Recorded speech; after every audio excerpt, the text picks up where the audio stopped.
नों जुदि सोरनोबा अननाय होदों, you should be proud of that.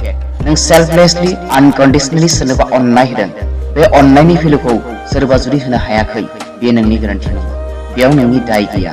नों मानो दुखु खालामनो? नों दुखु खालामनो नाङा, नों दुखुआव थानो नाङा। You should be happy. थारैनो नों अननाय होदों, नों true love खालामदों, so why are you suffering? नों साफार खालामनो नाङा। बिसोरसो साफार खालामनांगौ जाय थार अननाय खोमानानै लानांदों। बिसोरसो दुखुआव थानांगौ जाय नों बायदि सासे सेंग्रा खोमानानै लानांदों। बिसोरसो दुखु जानांगौ जाय अनेस्टि खोमानानै लानांबाय। स' नों मानो दुखुआव थाबाय थानो? You should be happy. नों थार अननाय होदोंमोन, बियो भेलु होआखिसै, बियो नागारनानै थांबाय।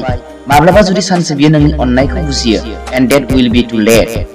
दायो गिबि खोथाया जादों नों नोंनि फारसे सान, गावनि फारसे सान, गावनि बिमा बिफानि खोथा सान, गावनि केरियारनि फारसे सान, and love will come to you. One day, someday, someone will come into your life. माब्लाबाबो मानसिया गाव हारसिङै संसार जाया. There will be someone in your life, but accept that person who values you, who understands you, and who loves you.